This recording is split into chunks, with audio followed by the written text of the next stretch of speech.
Hello, everyone! And welcome to the show. Happy Independence Day. I'm Paolo del Rosario. Let's get you up to speed with some news that you could use right now. Hi there, I'm Monique Tuzon. Anytime is a good time because it's mo fun with us. Join us in the next hour and a half for stories and conversations that matter. Happy Philippine Independence Day. I completely forgot the Tagalog. Maligayang araw ng kalayaan. Yeah, they told me that before the show and I forgot. Maligayang kaarawan. Maligayang araw ng kalayaan. Maligayang araw ng kalayaan. There you Mga go. Philippines! Woo! Thank you so much. It's gonna be a long day. Mga Filipinos! I don't know. Mga kababayan! Ay, mga kababayan pala. Wala na, I failed. Ay, Oh nako. no! But you know what? It's first of all, it's great that you're still learning. Always learning on I this know show. you've been here for like what, 6 years, 7 years In already? and out. Yeah, in and out. But then, you know, it's great that you're still learning about it. At alam mo, it's so fun because we always have like history lessons before the show. And Mo is learning more and more. So at the end of the year, we're hoping na kaya na niya mag-agenda at the end of the year. Diba? Pwede siya mag-diretsong Tagalog. So we will see, right? That's the goal. Kaya naman. Yeah, that's the goal. Slowly but surely. Hey, I've come a long way. When Yes, you first you met have. me, I did not speak any Tagalog. Yeah. I Well, was so American. to be fair, you were fresh out of North Carolina. Yeah, so we're slowly getting there, slowly but surely. We'll be more Filipino by the end of this year. 100%. Now, of course, Filipino love their toys as well. So we're gonna have a we're gonna have Funko Funatic Philippines here, and it's so interesting kasi.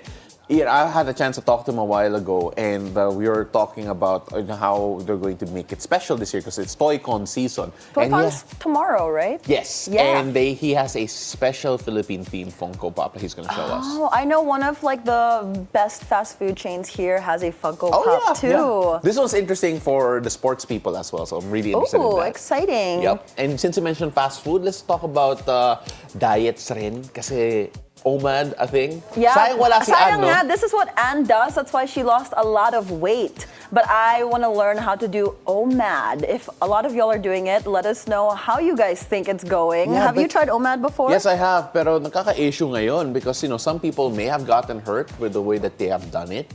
Oh, really? So, yeah, because of the way that siguro the amount of calories that they have, or maybe it's just too little for what they're actually doing. And, you know, I'm sure there's a lot of explanations when it comes to this.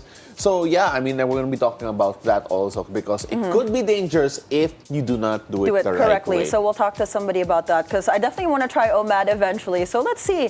But Kaya mo ba? I don't know if I can because Yeah. I eat before and after the show. I can't. I saw her a while ago with like little gummies. Yeah, And then my you- fruit snacks. Yeah, so I mean, like, yeah, that's so what happens. OMAD is out of the question, but let's see if it's something for me. But since it's a holiday, it's the best time to be out on the streets. So let's check the situation in major roads at this hour. Now here's what's happening along EDSA Quezon Avenue flyover. On the left side of your screens are vehicles going to Quiapo. On the middle and right lanes are vehicles going to Quezon Memorial Circle, both sides and the middle. It is free flowing. Like I said, it's a beautiful time to go out right now.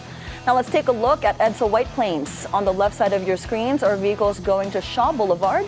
And on the right side are vehicles going to Cubao. So if you guys want to visit us here in the studio, there's no traffic. A beautiful day indeed. Now heads up to motorists, the expanded vehicle number coding scheme is suspended today since it's Independence Day.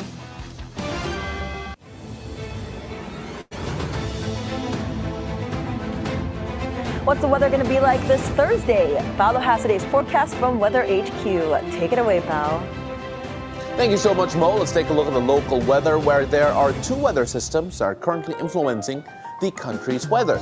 As of 3 a.m., a low pressure area was last spotted 235 kilometers east of Calayan in Cagayan.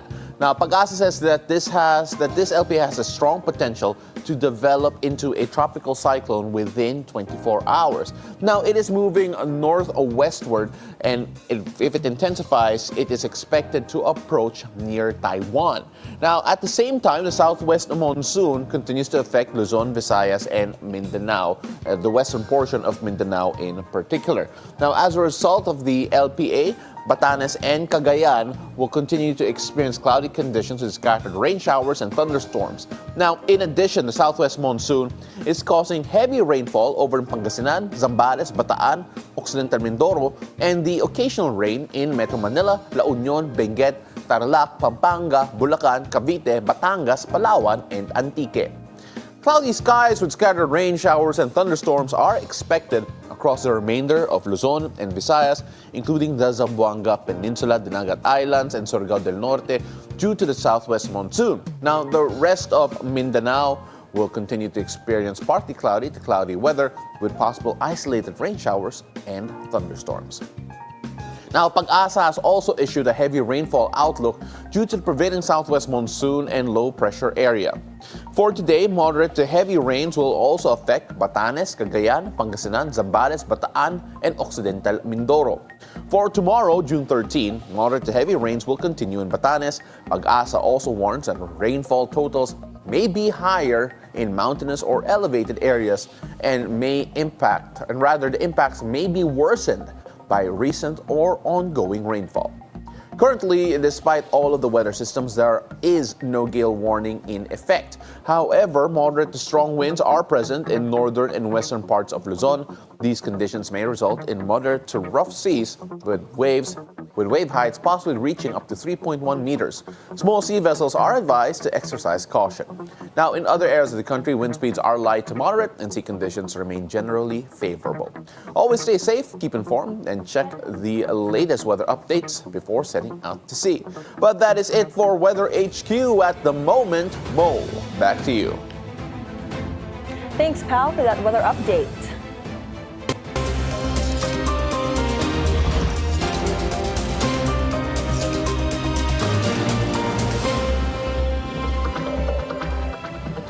On to our top news. The Senate faces rage and dismay over what critics are calling a betrayal to the Filipino people and the Constitution.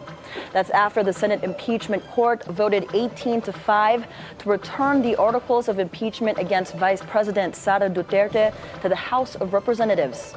Rallies gathered Wednesday night outside the Senate to denounce the senator's supposed delaying tactic. The progressive groups also lit up a prayer vigil, calling the impeachment drama one of the lowest and darkest periods in the history of the Senate. Bayan Muna chairman and former lawmaker Nery Colmenares shared the same sentiment. He said once 1/3 of the House of Representatives approves the articles of impeachment, the Senate's constitutional duty is to immediately convene and try the case. Meanwhile, Akbayan Party List Representative-elect Chel Jokno called the move a clear abandonment of the Constitution. He says the law does not allow the Senate to dismiss or remand an impeachment complaint.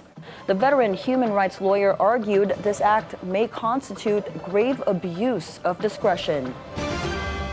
Now that the Senate passes back the ball after 4 months of dribbling, the lower house refuses to accept. The House of Representatives has chosen not to receive the articles of impeachment against Vice President Sara Duterte until the Senate could clarify itself. The lower chamber also adopted House Resolution 2346, certifying that the impeachment proceedings it initiated against Duterte in February is fully compliant to the Constitution. The House prosecution panel isn't backing down after the Senate returned the impeachment complaint. They're now planning to file a motion challenging the remand in a bid to push the trial forward. The Office of the Vice President has already received the writ of summons, though it did not disclose who accepted it. Ang pagre-remand ng Senado ng Articles of Impeachment sa House of Representatives ay isang pag-aabandona ng ating saligang batas. Malinaw na malinaw sa ating konstitusyon na pag na-transmit ang Articles of Impeachment at ang nakalagda ay more than 1/3 at least ng mga members ng House, ay walang ibang dapat gagawin kundi agad-agad i-trial ang kaso. Harap-harapan na tayong niloloko. Kakaibang korte ito. Korte ng kababalaghan. We have just witnessed proceedings without boundaries, while the Constitution, the law, and the rules burn. Senate President Chis Escudero denies trying to kill the impeachment case against VP Sara.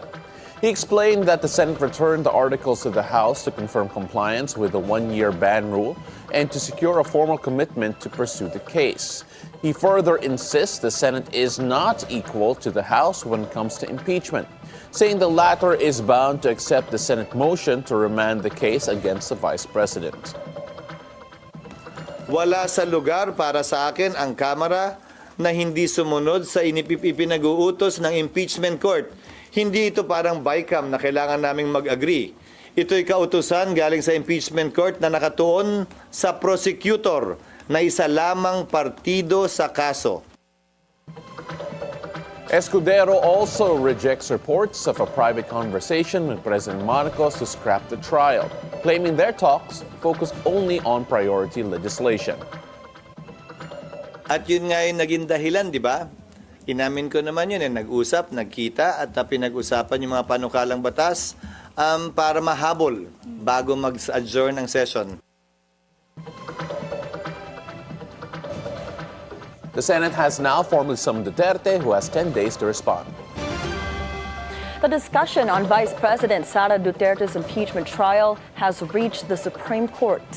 In a supplemental petition submitted by attorney Israelito Torreon with several Mindanaoan lawyers, they asked the Supreme Court to halt the impeachment trial as it cannot cross over into the 20th Congress. It is our humble contention that it cannot cross over because it violates the principle of legislative discontinuity. And it means that all pending matters and proceedings that are present in one Congress cannot cross over to the next Congress. The days remaining between today and until June 30 are so few, and an honest-to-goodness trial cannot be undertaken anymore without offending due process. However, a constitutional law professor, attorney Tony Lavinia, says there should be no debate as the Senate is a continuing body for non-legislative matters. Walang duda yan, walang debate tungkol dyan. Di ba? Na may mga bagay na nanatili sa isang Congress na pwedeng itawid sa bagong Congress. As long as hindi legislative. The lead counsel for the third impeachment complaint, attorney Amando Ligutan, shares the same position, adding that the Supreme Court already made a ruling in 2004 on what are the legislative functions that cannot carry over. Some members of the Senate, such as Senator Paolo del Rosario, might consider remanding of the impeachment articles tantamount to their dismissal. Attorney Christian Monsod, a framer of the 1987 Constitution, disagrees. I disagree. Who is he to be able to conclude that? Is there anything there that says that the Senate voted 18-5 to dismiss? Meron ba?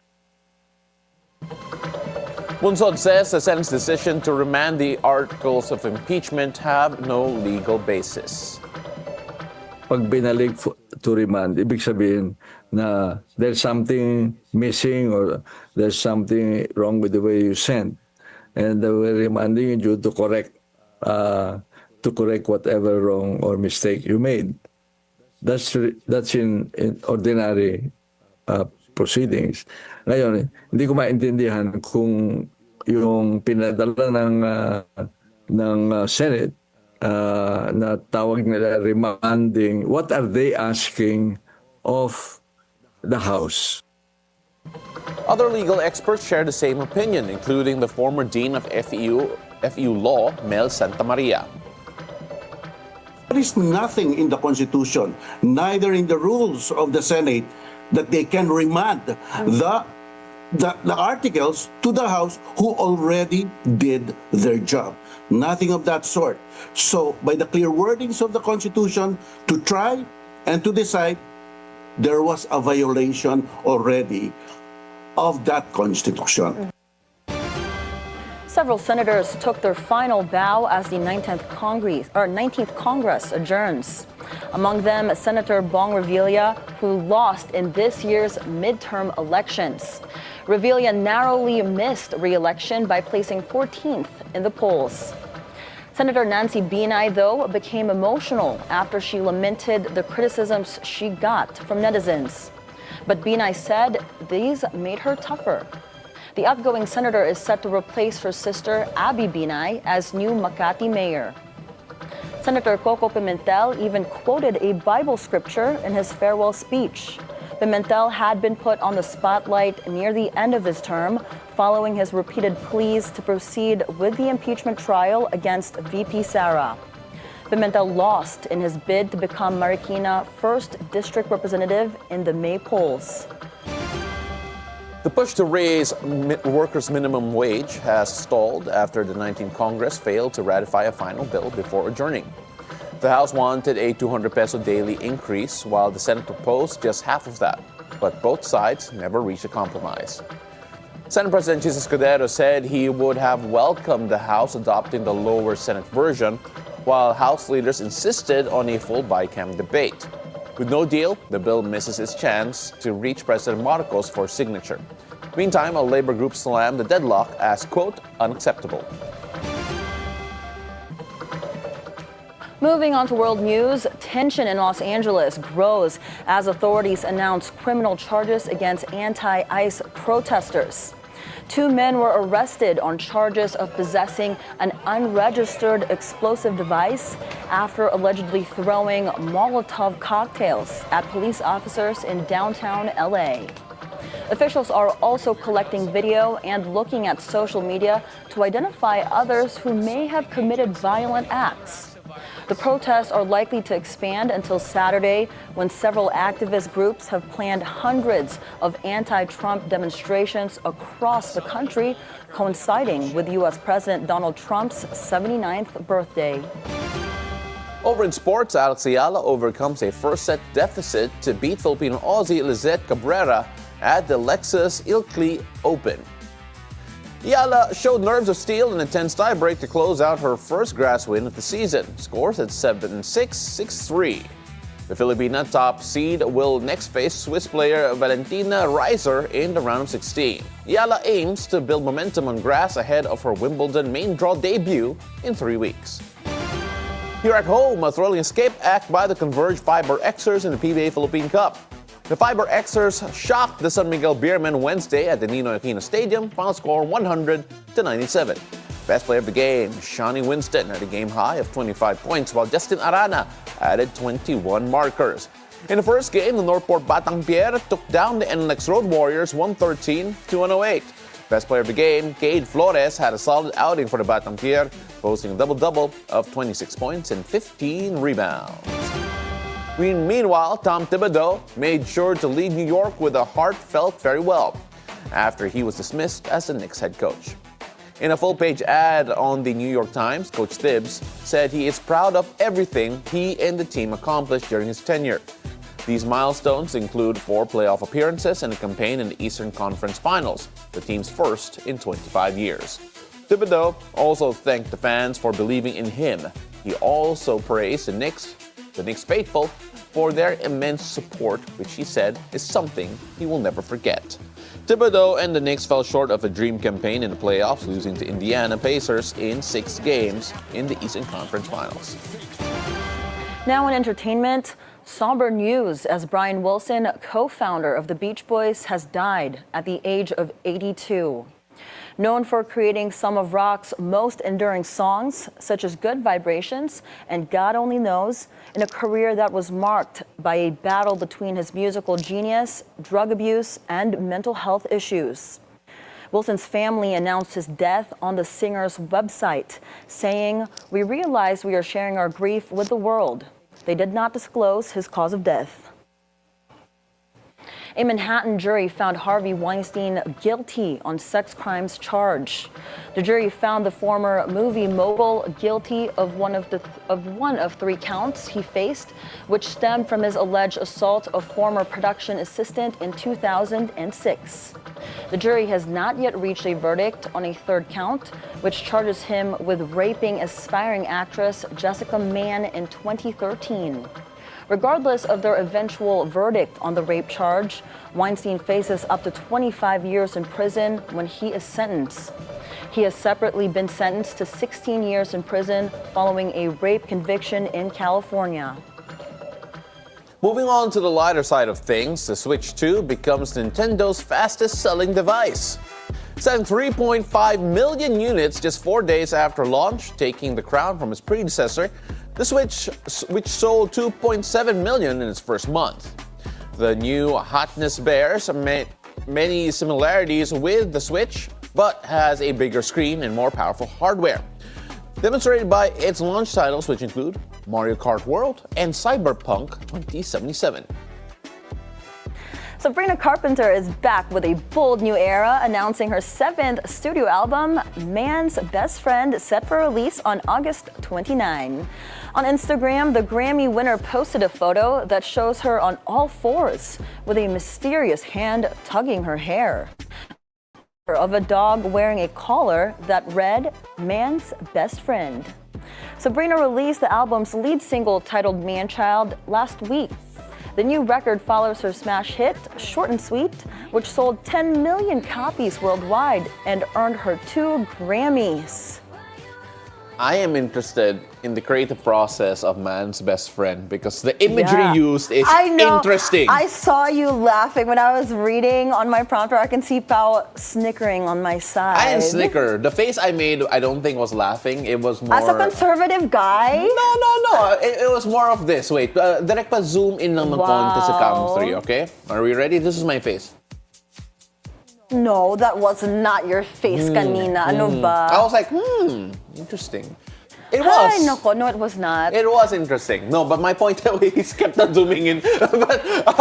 but then all of that, just looking at it, it was because the visuals are striking. Man's Best Friend also, yeah. Yeah, I'm not gonna lie, but I do love Sabrina Carpenter. Oh, yeah, I love 100%. all her songs. My sister especially loves her songs. Yeah, no, actually, at first, I did not know who she was, like in the beginning, because all her songs were just reels, right? And then when you start listening to it, it's actually really good. Nalala ko sa yung The Carpenters. Yeah, I love The Carpenters. Yeah, there you go. We were listening to them kanina in the makeup room. Trixie was playing them. Ang tanda na natin, no? That's how old we are. Yeah, Thunders na tayo. Yeah. I mean, like, oh my goodness. But then I think Anne would have enjoyed that topic, by the way, if we end up talking about the Carpenters. I know. Kasi yan yung generation niya talaga. I think she's in the US now. Did she land? She was in Taiwan. She snapped some pics that she was eating soup in Taiwan. I don't know if they made it yet to the US. Maybe she's just into the Carpenters right now. On her way. But we got a lot coming up because toy collectors and pop culture enthusiasts have many reasons to geek out as a major toy convention gets up and running later this week. We'll speak to Nikko Lim, the founder of Funko Funatic Philippines, live after the break. It's a beautiful day. We'll be right back.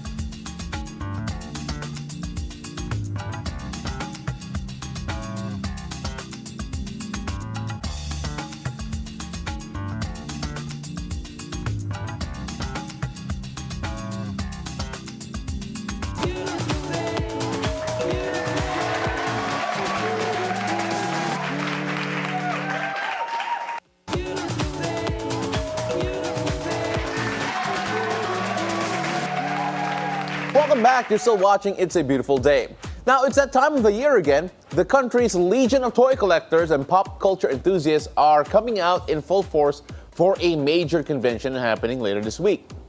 And today, we're getting a sneak peek at that big event with one of the country's biggest toy collector communities. Joining us live in the studio is Nikko Lim, the founder of Funko Funatic Philippines. It's a beautiful day, Nikko. Welcome to the show. Thank you, Paolo and Mo, for having me. No worries. It's always great having you here, and thank you so much for bringing some of the Funko Pops here that, alam mo, very iconic just looking at it already. I mean, like, we've seen so many versions of it. People even had customs made here in the Philippines, and you were talking about that a while ago. But then when we talk about ToyCon in general, I don't think people realize how what's the right term for it? How nerdy in a good way, how geeky in a good way Filipinos can be when it comes to toys. Yes, well, ToyCon is actually not just all about toys. Yeah. Right now, ToyCon is celebrating their 22nd year. And it's not just about toys, it's like all your fandoms under one roof. You Yes. have movies, comics, cards, TV shows, cosplayers, and like even music, yeah. So everything under one roof. So that's why it attracts such a diverse, audience every year. Yeah. Nikko, I want to take us back to when you first started collecting Funko Pops. What was your very first Funko Pop toy, and what made you start collecting hirap them? nun, Mahirap ata. So actually, I started maybe 12, 13 years ago. So I just saw characters from my childhood. Like, I grew up with Hanna-Barbera cartoons, like Flintstones, Jetsons, ganyan. So it brings back memories. That's why I, bought a couple, and then it started from there. Yeah, I think the nostalgia factor is such a big Yes. thing. But, it's also Independence Day today, and the nice thing is that Funko Pop, with their mascot, Freddy Funko, has released a Filipino-themed one. Can you tell us a bit more about that one? So this year, so Freddy Funko is the mascot of Funko, no? And he loves to cosplay as well. Yeah. So this year, he'll be donning a Pilipinas basketball jersey. Okay. And that's our exclusive for ToyCon this year. Oh, that's great. Yes. And but there it is. We're showing a photo of that. So Freddy Funko in a Pilipinas basketball jersey. Yes. No number, just a crown. Kasi we can't say who his favorite player is, I guess. Kasi they're going to say who it is. But then we're looking at that. When you take a look at the community here in the Philippines who've embraced Funko in particular, because again, all their favorite characters, pop culture, favorite sports, TV shows, and basically everything, to be honest. It's almost covered by Funko. Why do you think Filipinos attach to this particular type of toy? Actually, not just Filipino, but the strength of Funko is it has a very wide range of licenses. Yeah. And it keeps on growing. So whether you're a fan of a specific movie, TV show, or athlete, music icon, or even memes, you can easily find a Funko Pop for it. So it's easy to connect with, something. Yeah. With whatever you like. They Yes, have a they toy have- for yeah, almost they have- everything. Yeah, and again, as you mentioned, a Filipino-themed one, and there are only 1,000 pieces. 1,000 pieces. Oh, for real? Yes. Where can you get them? Just at the ToyCon. Yeah, so it's only available this weekend at ToyCon Pop Life Celebration at SMX Convention Center. Oh, wow. Iiwan mo ba ito dito? Or? Of course. Wow, he's asking for it already. I'll pay, but I'm just saying, this is really You cool. gotta line up at ToyCon. Ano ba? You have to be like everyone else. Walang special treatment. Okay. Yeah. You have to be a good citizen. Nikko, you started Funko Fanatics Philippines back in 2013, I Yes, believe, right? 2013, What? yes. I don't know. Like, what just made you start that and just get a community of toy collectors here in the Philippines? Well, during that time, the only venue where you can search for anything about Funko or connect with people is through an online forum. And it's mostly Americans, like US people. So I just decided to do a Facebook group and just want to see out there, like, who else collects these things, So, and then it started from there. And then 2013, and then now we're celebrating our 12th year. oh, wow. And we're now in 56,000 members on Facebook. 56,000? Wow. That's crazy. How has it evolved from when you started to now? it's Other than the 56,000. Yeah, dumaming followers. Yeah, apart from that. yeah, it's really different now. Like it keeps evolving actually time after time. So you get new collectors, and then some like slow down, and then you have new ones, and then and we regularly do events as well. So which keeps the community active.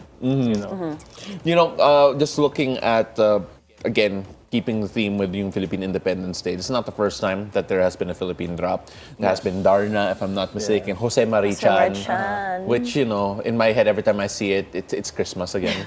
But when you look at the level of representation the Philippines has in the Funko catalog, I mean, it must be something that you're proud of, at least, just being able to say, "Uy, we have this here." We even had like a fast food brand there and a boxing theme and all that. Just how does that make you feel in particular, seeing Filipino toys in this line?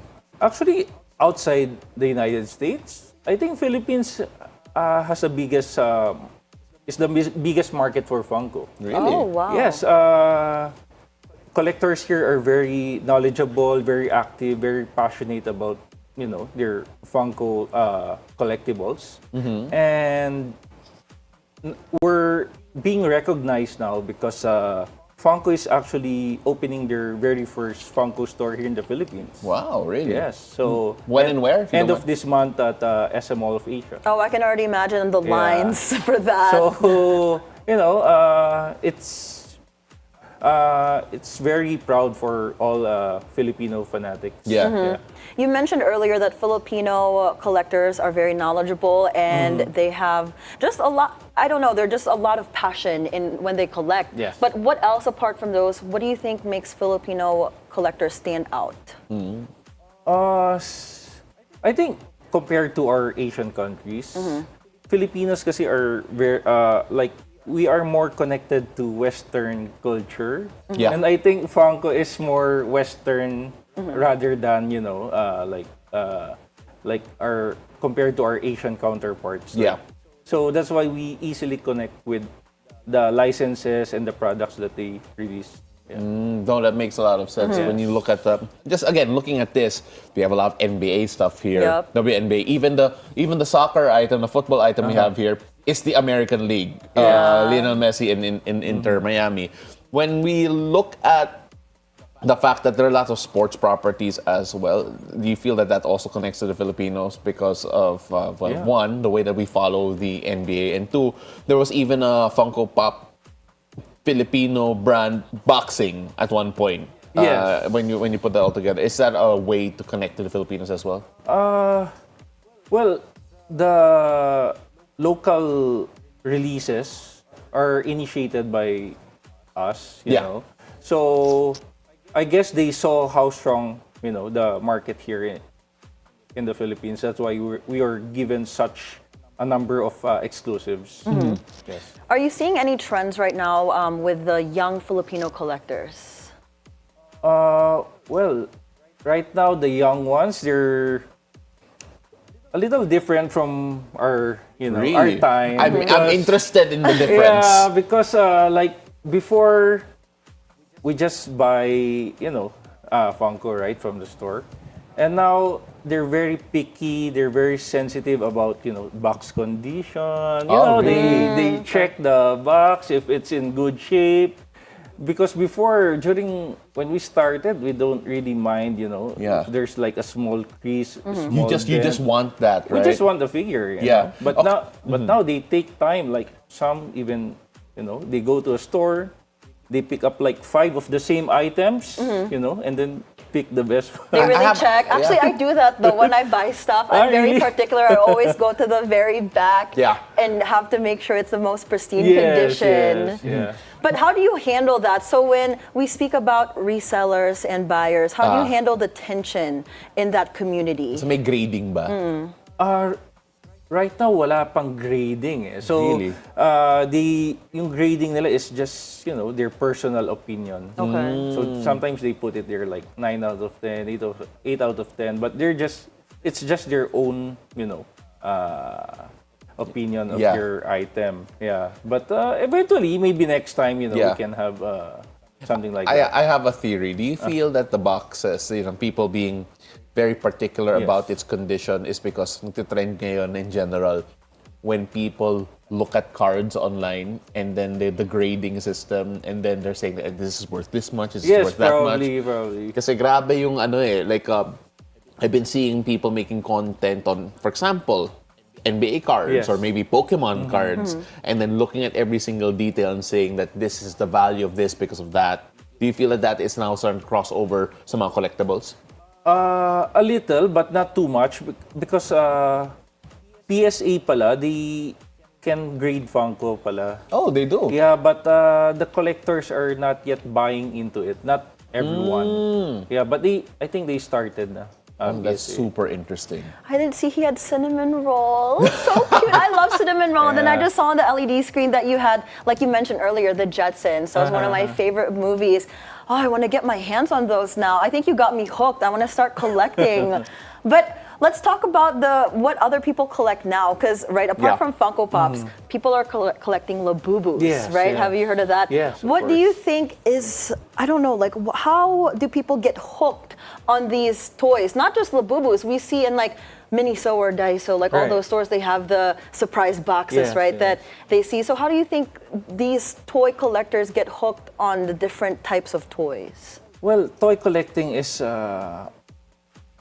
constantly evolving, no? So it's what's hot now might cool off later. So you just need to be updated. You need to just enjoy the ride, I would say. Yeah. Just enjoy what's there. You don't need to stress or overthink about these things. But because these toys collectibles are all about fun. Yeah, like So just make it a fun hobby. Yeah, just make it a fun hobby. What I like about Funko Pop is because it's such a wide range and some of the licenses are a bit older. So some of the things that we enjoyed when we were younger, it personally brings out the kid in me. Yes. When we look moving forward though in the future, is there any Filipino icon that you want to see on a Funko Pop that hasn't had one yet?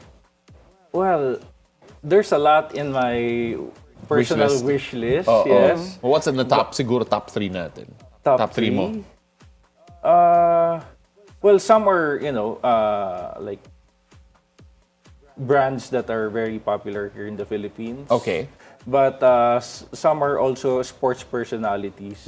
Like a while ago, we're talking about tennis. Di ba? Alex Ayala. Yeah. Alex Ayala, of course. If you're watching, We want a Funko Pop Yes, of you, yes. Alex.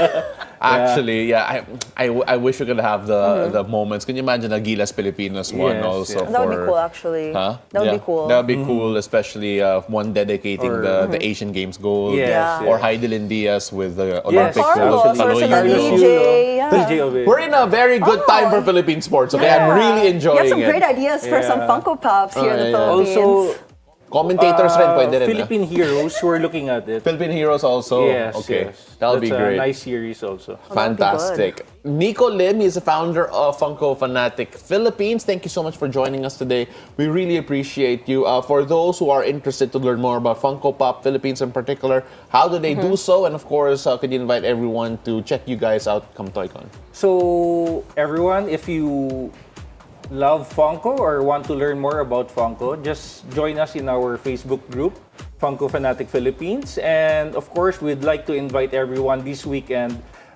June 13 to 15 at SMX Convention Center for ToyCon Pop Life Celebration. I'm about to join the Facebook group. I think I'm interested now that I see all the toys. Yeah, no, it's really a rabbit hole. Okay, Yeah, it's so I had a phase. cool. I had a phase too. Oh my gosh! Thank you so much for joining us, Thank Nikko. you. Thank you, Nico. Thank you. Well, from toys, we're going to talk about food. One meal a day diet, or OMAD, has become one of the newest trending methods to lose weight. While some people say it's an efficient way to do intermittent fasting, others raise health risks. That conversation after the break. It's a beautiful day. We'll be right back.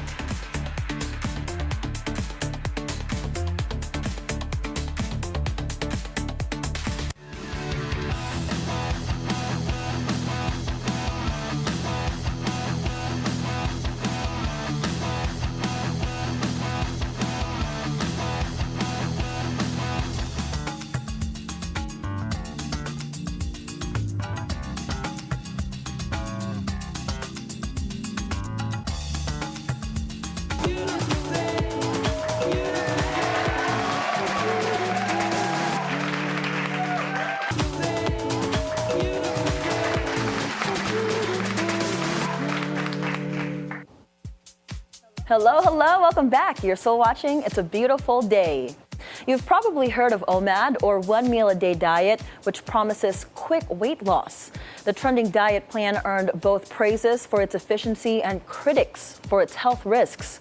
Now, is OMAD really a game-changing diet hack or just another fitness fad? Joining us to give his 2 cents, fitness coach and content creator Enver Florendo. Good morning, Enver. Good morning, guys. Good morning. Enver, I've heard of OMAD because our other co-anchor, Anne, who's unfortunately not here to talk about this is her thing. So she actually did lose a lot of weight doing this. So I'm interested in doing it. But let's talk about the pros and the cons of OMAD and who should do it. All right, so for OMAD, let's go and tackle the pros first. So yung OMAD kasi, it's very simple in yung nature niya. And yung adherence niya is single eating window lang. Literal, OMAD is 1 meal a day. Now, yung pros dito is, especially if you're the type of person who really finds it hard to not overeat, this can be for you. And yes, potential na magkaka-weight loss ka talaga through energy deficit. Kasi although at the end of the day, it's all about energy balance, calories in, calories out. Since you are really shortening the eating window, it will be very hard for you to overeat. Yun yung second pros. And also, it may help improve your insulin sensitivity. Pero the cons really outweigh the pros. Kasi una-una, napakataas ng dropout rate nitong dieting style na to. Yeah. Studies say that roughly 65% yung dropout rate ng OMAD just because hindi talaga siya sustainable in the long term. Especially for us Filipinos na sanay tayo sa family natin, merong tanghalian, breakfast, lunch, dinner, snacks pa with family and friends. Especially kapag lumalabas tayo outside. And also, isa sa risk din is yung nutrient deficiency. Since, for example, yung typical meal for an average Filipino is like breakfast, lunch, and dinner. So if you think about it, how can you fit all of the macronutrients like protein, carbs, and fat, as well as the micronutrients na kailangan ng katawan mo for the whole day in just one meal? So, isang factor din yun na baka hindi mo kayang kainin lahat ng dapat na sustansya sa katawan mo for the day. Plus, kung hindi ka talaga sanay, yung hunger mo, yung mood mo, yung energy fluctuation may affect how you function all throughout the day. Yeah. So, Enver, I just want to share then because there was also a period I did OMAD, and when you mentioned yung mood, that's true to the point that yung pamilya ko, they know when I'm on OMAD kasi ang sungit ko raw. Are you OMAD? Yeah, let's talk about that later. So, Enver, when we talk about the interesting thing about it is that some people are saying that there are ways to do it safely, which also include yung mga supplementing the diet with the vitamins and minerals needed. Kasi you're absolutely right, the nutrient deficiency because of the short eating window, it's really there. What are your tips to do it safely for those who want to try to do it and to make sure na you're still healthy and you're still getting every nutrient you need moving forward? So as always, before even trying any diet fad you see sa internet, make sure to consult with your doctor first. Kasi this type of diet may not be for you. So it may pose a health risk. Pero let's say for example, binigyan ka ng go signal sa doctor mo that it's totally this type of stuff, ng OMAD. So huwag mong, just like anything else, huwag mong biglain. Kasi hindi mo siya magagawa if bibiglain mo. Kasi you are programmed, you're used to eating, I don't know, 2-3 meals a day. Yeah. So if ever you want to try this out, you can start with the regular intermittent fasting. Let's say yung 18-6. Yeah. So 16-8, I'm sorry. So basically 16-hour fast, 8-hour eating window. Or kung hindi mo talaga kaya ganun, you can lessen the fasting time frame. But as you get used to it, paiiklin mo yung fasting, yung eating window mo, and as you get used to it longer, pwede ka na mag-try ng OMAD. Pero again, make sure talaga to consult with your doctor first. And then if you want to try it, do it gradually and always, always never forget to hydrate. Yes. Especially with your electrolytes then. Yeah. You're fasting.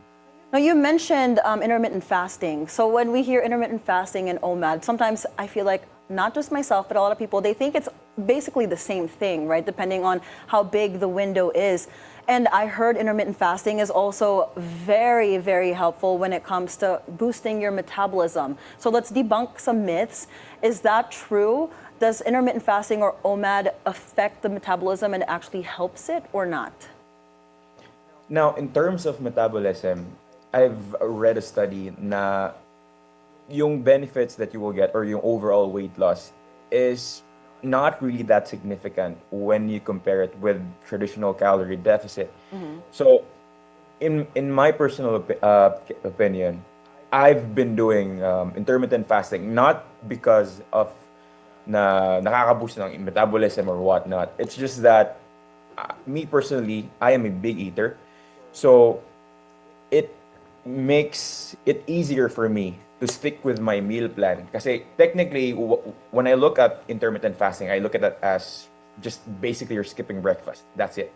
And let's say I'm skipping my breakfast calories. Yung calories sa breakfast ko, I just allocate it sa lunch and dinner. So basically, I'll be having two big satisfying meals, which makes it harder for me to overeat along the day, during the day. So parang same principle lang din siya sa OMAD. But at the end of the day, it's all about energy balance. Or pinaka-simple way to put it is the basic law of thermodynamics. Calories in versus calories out. Energy balance talaga. Kasi regardless if you do intermittent fasting or you do OMAD, if you still go way above your calorie maintenance, you will still gain weight. Right. So at the end of the day, you basically just have to be in a calorie deficit, whatever diet that looks like. But with that being said, you're also a fitness expert. What are your thoughts on fasting before working out? Now, fasting before working out is or can be a preference, but study shows if you really want to maximize how well you perform sa gym or sa workouts mo, I highly suggest you have a few pre-workout meal bago. Let's say light meal that consists mainly of carbs kasi yung pinaka preferred energy source ng katawan natin is carbs. So it makes sense to have a few grams of carbs or a light pre-workout meal to have before you do your workouts. But at the end of the day pa rin, it all depends sa kung ano yung preference mo. Kasi some people prefer to work out fasted, some people prefer to work out not fasted. So at the end of the day, depende pa rin siya. You know, Enver, this is one of my favorite questions that I really wish our co-host Anne was here because we've had discussions about this in the past. So just so it's easier to clip on social media, I'm going to have a quick millennial pause and then I will ask you this question. All right. All right, so when we talk about certain diets, OMAD in particular, we always say that it's a get slim quick diet. Minsan there are other diets are saying that will get you the results you want faster. Like for example, no carbs in particular, or you have to limit X or Y. When you take a look online especially, and people are peddling yung mga get slim quick, or if you want to lose weight X, Y, or Z, all you have to do is this. How dangerous is that? One, knowing that you have a bit of a responsibility as a fitness influencer. And two, how do you encourage people to do it in a healthy way? And what are the things that we need to avoid? So, unang-una, especially for people, usually kasi yung pinaka-common ng mga taong gumagawa nito is usually talaga on the heavier side. But people have to look at it differently. You did not gain weight overnight. Para siyang years and years of consistent na bad food choices and habits. But it doesn't make sense if lahat ng yun gusto mong mawala in just a snap. So, maapektuhan talaga yung health mo. Wala naman talagang black and white sagot na dapat eto yung best diet, eto yung best fasting window, okay?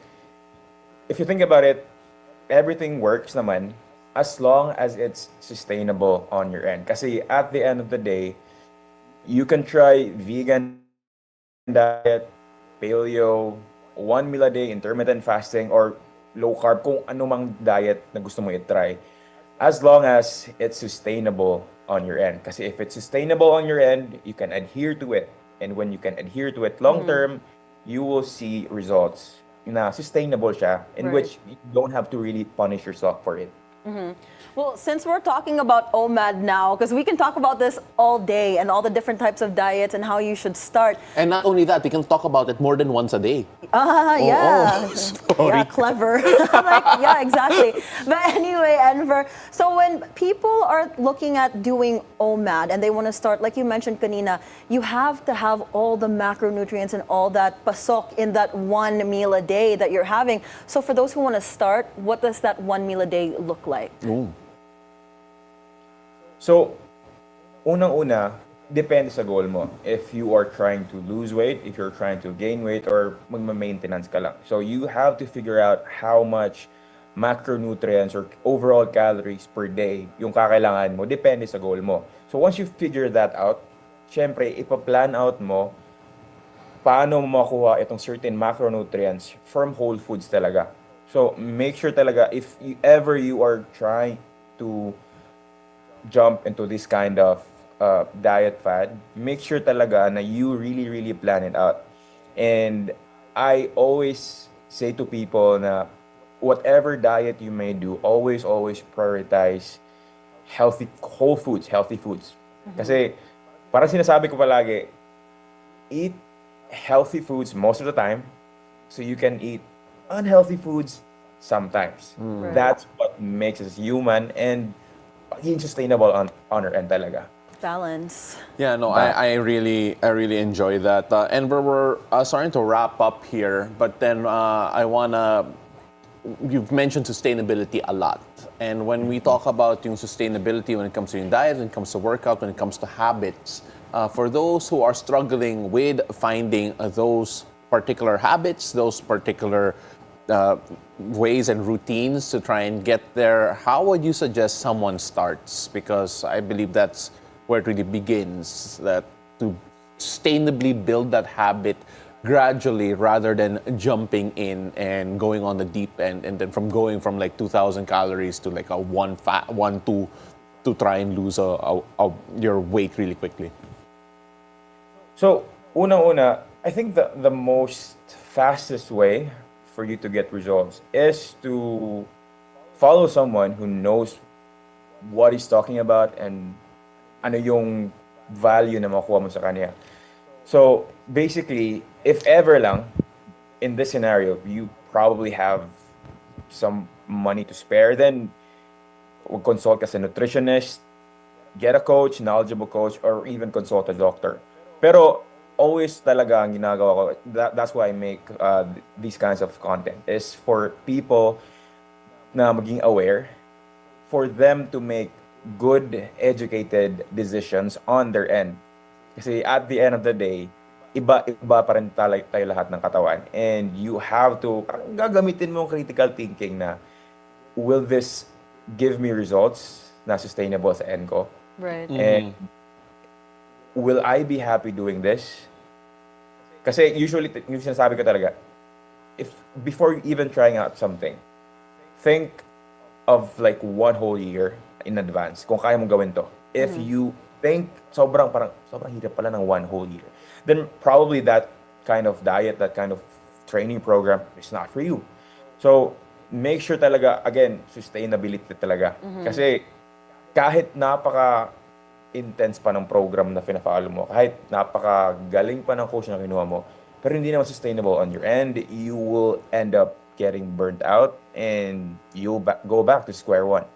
He mentioned a while ago, follow someone knowledgeable. Kaya ito, nag-follow na ako. Enver, Smart Fit. There I'm it gonna is. follow you back. There it is. There you go. That's all I Enver, wanted. I wanted a new follower. I'm going to follow you soon too, but thank you so much, Enver, for coming this morning. That was fitness coach and content creator, Enver Florendo. Appreciate you, Enver. Thank you so much. Thank you so much for having me. All right, so we've got more stories for you after the break. It's a beautiful day. We'll be right back. Don't go away.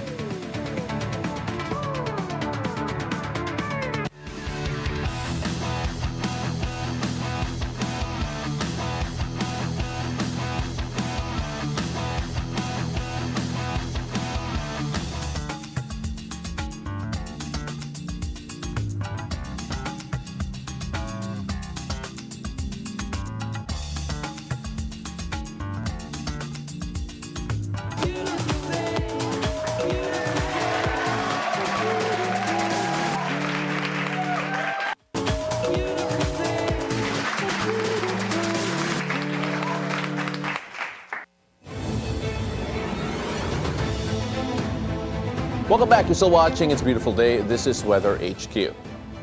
As the rainy season starts here in the Philippines, it also marks the rise of dangerous infectious diseases that threaten public health, including dengue, leptospirosis, and various stomach infections. Today, joining us via Zoom is one of the country's top infectious disease specialists, Dr. Rogin Asolante, chair of the Adult Infectious Disease and Tropical Medicine section at San Lazaro Hospital, to help us understand the most common diseases during the wet season and how to identify the early symptoms, as well as what we can do to protect ourselves and our communities. Magandang umaga, Doc Solante. Really appreciate you being here with us on It's a Beautiful Day. Hi, good morning, and good morning also to our viewers and listeners. Doc, let's talk about first why when pagdating ng rainy season, pagdating ng tag-ulan, dumadami talaga yung mga infectious diseases, or at least we say that people are sick dahil rainy season nga. Yes, there are infections that are that will increase in times like rainy season, because these are what we call tropical infections, which means that the environment will play an important role in terms of the carrier of this infection. Like for example, dengue. Why dengue will be much more higher during rainy season? It's because of the ability of this mosquito to populate more, to copulate more, and they are a lot of them during this time of rainy season. They thrive in waters, especially standing waters, and in highly urbanized population like Metro Manila. We always hear that during rainy season there is an outbreak or increase in the number of dengue, because the mosquito carrying the virus will also be higher in terms of density and number. So that's the risk of exposure of people for dengue will be higher. I think the other one that we have to be watchful is again leptospirosis, because last year we had one of the highest number of leptospirosis over several years now, if compared to the previous typhoons, no?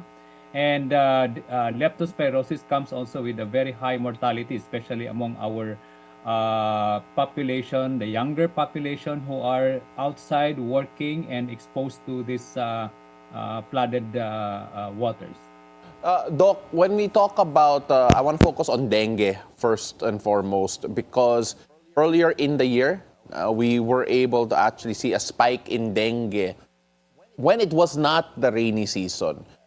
From a standpoint of a healthcare practitioner po, especially looking at what we saw as a trend of a sudden increase at the start of the year, what are we expecting in terms of yung dengue cases in the rainy season? Do we expect something a bit more, or are we more guarded right now? Kasi sa start of the year, medyo tumaas nga yung number of dengue cases in a time frame that we did not expect it to rise. Well, if you look at the trend in terms of epidemiologic surveillance and trends of dengue cases, even if we do a lot of these preventive measures advocated by the Department of Health, cannot prevent the increase in the cases, especially during the rainy season, because of our environment, because of a lot of the factors that are being considered there. dumadami ang ulan, tumataas ang risk ng mga areas na flooded, no? And at the same time, yung mga basura, you'll notice, no, pag umuulan, ang mga basura talaga din makontrol natin. These are things na talagang it's really in the environment why the rain can be the factor there that ang cases natin ang dengue mataas talaga. When we talk about trends, you mentioned it po. Let's look at it from a year-to-year basis. Has there been any improvement in the way that in the numbers of infectious diseases that San Lazaro Hospital in particular has experienced throughout the years? Has there been any trends in a good or a bad way throughout the recent years in terms of the rainy months? Well, that's a very good question, no? Because in fact, when we look at trends every year in terms specifically for dengue, no, talagang wala, no? Hindi natin nakikita yung nag-improve tayo with regards to control of dengue, and that's why one of the reason that we always advocate that hopefully our country will detach ourselves to just an environmental part of controlling dengue, but also implement or include vaccine, no? Because I think for people who are also highly vulnerable, like children, the elderly population, and even we see some healthy people or individual with dengue still die because of the virulence of the dengue virus. I think that's another option that we can have in terms of how we can really control and lower the mortality of dengue. Leptospirosis, yun na-mention nyo rin po kanina, it is a big concern when it comes to the season. A lot of it is environmentally related. Some people, nakita natin the trend nga kapag bumabaha, may talagang nagsiswimming sa flood and they have fun with it. When you take a look at the symptoms of the people should watch out for, especially yung early symptoms po, how can we identify leptospirosis early on? Yes. Most of this infection, no, hindi lang leptospirosis, even dengue, the most common symptom is fever. Okay? So we have 2 to 3 days of fever. Specifically for leptospirosis, ang tandaan natin, pag halimbawa lumusog ka sa baha, no, after 3 to 5 days of that, you will already have the first symptoms of fever, panakit ng katawan, no, masakit yung paa, and then namumula yung mata, no, we call that conjunctival suffusion. And then yung pinaka-importanteng sintomas that we need to be aware sa mga na exposed sa baha. Pag yung lagnat mo, tapos kumukonti na yung ihi mo, that means that your kidney, no, o yung bato mo, apektado na rin, no? So you need to go to the hospital. Because our experience, a lot of these people or patients, they still go to work kasi ito yung mga workforce na kadalasan ang affected dito, yung mga motorcycle driver na nagde-deliver ng food or whatever is that. That's one of the most common patients that we have, no, yung mga drivers, yung mga naglalakad sa kalye, nagbebenta ng mga ano-anong binibenta. These really are the vulnerable, no? So kadalasan sa kanila pag may lagnat, okay lang, no? Hindi pumupunta sa doktor. Doon na lang sila pumupunta pag wala na silang ihi 2 to 3 days after. And it's so hard to control and treat them because at that point in time, apektado na yung bato nila. Meron na silang tinatawag na severe renal failure. Kailangan na silang ma-dialysis. And sometimes this patient will really not survive long. Doc, we're running out of time, but then before we let you go, let's try something special here. Let's try to lower yung numbers po ninyo when it comes to dengue cases and leptospirosis cases by giving some advice po of how people should act as we enter the peak of the rainy season, as we are starting to see more and more rains entering the country. What word of advice can you give moving forward to prevent dengue, leptospirosis, and all of the other diseases that do come along with the season? Okay, so for dengue, no, importante sa dengue, maglinis ng kapaligiran natin. Huwag mag-imbak ng tubig, yung mga tubig na kung saan namumugad yung lamok. Pag mayroong sintomas sa first, second, or third day of fever, huwag patagalin, pupunta sa doktor para masuri, matest. May mga available test na tayo ngayon sa dengue. for leptospirosis, as much as possible, wag lumusong sa baha, no? Or sa tubig, no? But in the event hindi mo mapigilan yan, if you had that chance to go to the center, there is what we call leptospirosis antibiotic prophylaxis. Iinumin mo yan, bibigay yan sa doktor sa center para hindi mag-develop ng leptospirosis. Pero pag nag-develop ng symptoms na after wading sa baha, please go to the hospital early para meron pa tayong magagawa because these are all treatable. No? So ang point ko lang dito, pag may mga sintomas na huwag patagalin, 3 to 4 days, may lagnat, masakit ang katawan, magpatingin na because a lot of times we can still do something na hindi tayo magiging mamamatay sa mga sakit na ito. Salamat po. Salamat rin po, Dr. Solante, for sharing your expertise with us and hopefully we can get those numbers down soon. Maraming salamat po. Thank you. Thank you. Well, that's it for Weather HQ at the moment. Mo, back to you. Thanks, Pow Pow. Now from the weather to the stars. Is today going to be your lucky day? Let's find out from our resident morning hype man, feng shui master, and our favorite Senate audience in our horoscope of the day. Take it away, Master Hans.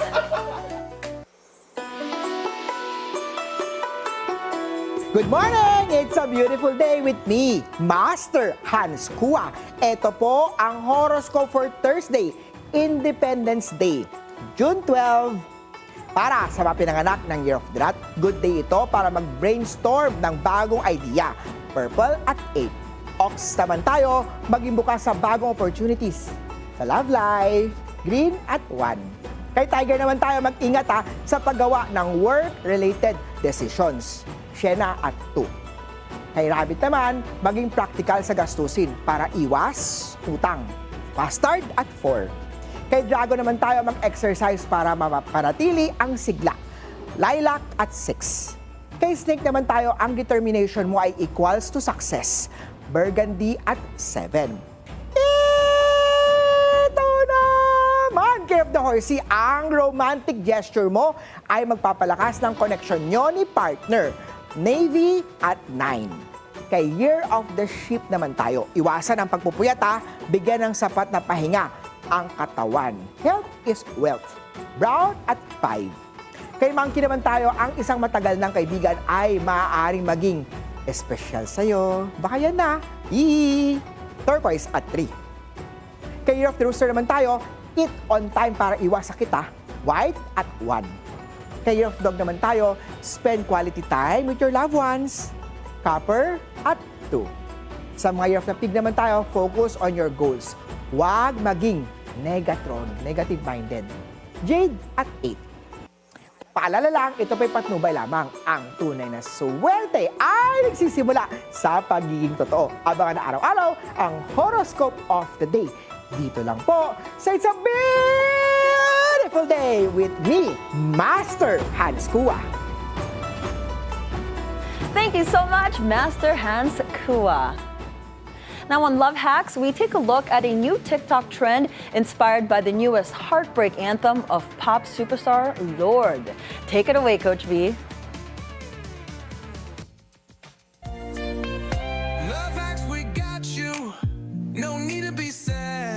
Good morning, loves. It's a beautiful day. Coach V here, your go-to love solution provider, bringing you a brand new way to level up your love life. Welcome to Love Hacks.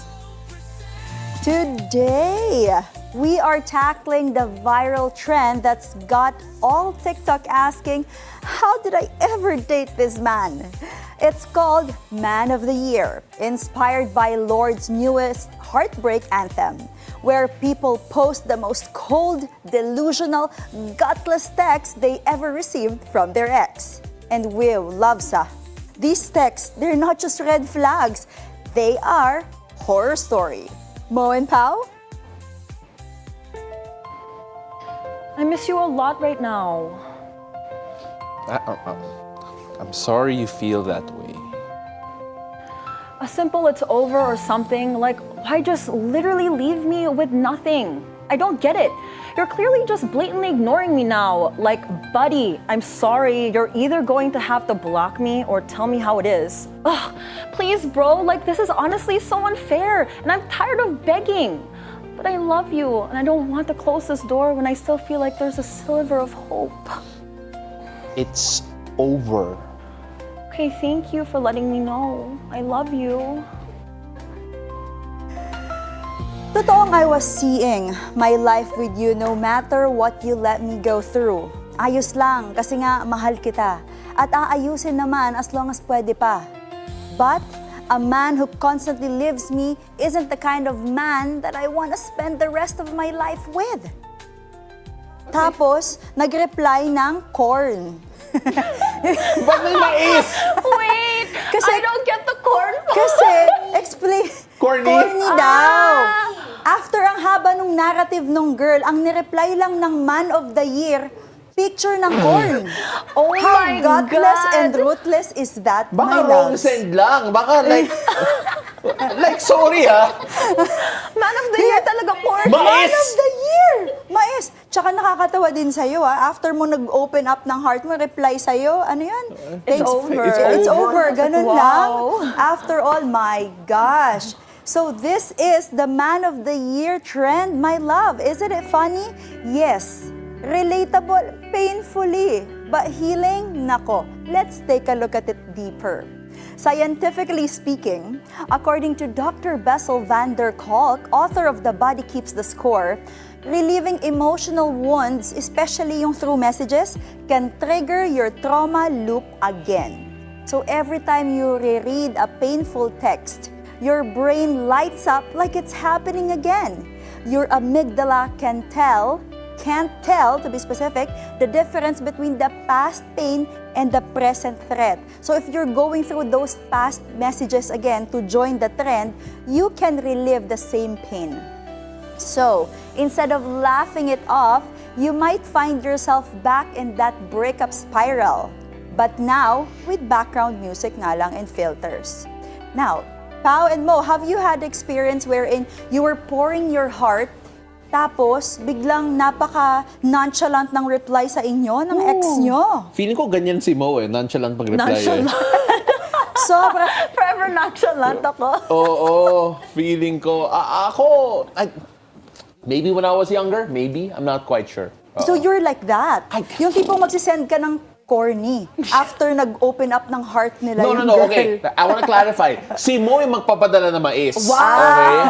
Okay? Most likely. That's what I think. Is it true? You tell me. Depends. Are you the type? No, I won't send you my Grabe. is. I will literally acknowledge your feelings, but I'll say that's not how I feel. I'm nice about it. Because, I mean, if you guys had something before, I feel like there's still like a level of respect that you have to do even when it's over. Yes, Mo, actually, It's hard. It's that level of respect na nawala. That's why some people are joining this trend. And you know what, Pao and Mo, what's one of the worst that we've seen? Merong isang ex na pinadalhan niya ng audio saying, "You've hurt me so much," and she was crying. Yeah. And you know what the ex did? What? Ni-remix niya yung audio, ginawa niyang... That's so mean. He Ginawa made it niyang a kanta. song. Tapos so yung kanta sounds like this. You hurt me. Tapos EDM. Oh, It's so gut-wrenching. Bakit mo pinadala sa music producer kasi? That's so crazy. Know your audience. Huwag ka magpadala ng audio sa marunong mag-mix ng music. Oo, may DJ ata yung ex niya. So, tinake advantage yung audio record niya. Like, I feel like for me, if you don't have anything nice to say, like, just don't even respond na lang. I feel like that's even better, Leave right? it alone. Yeah. Yes, you Alright. guys are decent human beings. Oh, I we love are you guys. decent human beings. Well, you know what? Eto pa, let me tell you about one of the clients that I had. She once got a text from her ex. Tapos sabi ng ex niya, "Afams are only going to use you and leave you." Ginanon. So for years, that sentence haunted her. Even when a kind, successful man actually wanted to love her, that one line became her inner soundtrack of self-doubt. Because sometimes, no, it's not about the breakup that lingers lang. It's the insult that echoes longer than the relationship. Ooh. It's traumatic, my loves. So, let's teach our loves how to detox from toxic texts from your exes. Huh? Number 1, write down the worst one. Sulat mo sa papel. B, burn it, shred it, or delete it. Symbolic release ang tawag dyan para magkaroon ka ng real relief. That's why napapansin nyo sometimes when you go to trainings, diba, or retreats, they burn it. Next is replace it with a new affirmation. Palitan mo na, well, that was who I loved, but this is who I'm becoming. And D, mute their voice. I-upgrade mo yung playlist mo. No more breakup soundtracks made from your own tears. Imagine listening to your own crying soundtrack. That is so sad. That was so mean. That was so mean, right? Yeah. Nakakaloka. I just don't That's understand. I mean, intense. like I said earlier, you had something, right? So why would you out of nowhere just turn a 360 and just be mean to your old significant other? Yeah. It's just so sad. That's why they are called the Man of the Year. Oh, that's insane. Insane. Well, my loves, for those who have gone through this, you're not the hurt girl with receipts, ha? You are the healed woman with standards. The words that they used to hurt you is now just a funny story. And loves, since it's Independence Day today, set yourself free from your toxic exes. Love it. That's it for today, loves. This is Coach V giving you real talk about real love. Heard of the newest trends or issues in love? Message me at Dating Coach V on Instagram. And let's not just talk about love, let's solve it. See you again tomorrow here on It's a Beautiful Day. And wait, thanks to Masanting Sastria for my outfit today. Love you. I love that advice, Coach V. You know, you write down something toxic I and saw then you were shred. writing. What are you hindi. writing? Kasi right now, let's be clear ha. Iniwan kami ni Ann para magbakasyon for 3 weeks. Again. It hurts. Okay? It hurts. Okay, so what's your we message write to down, Ann? No. We write down something that she always says na, now that I think about it, ang sakit talaga. Ano? Yung sinasabi niya, unforgettable. She says unforgettable every show. Alam mo,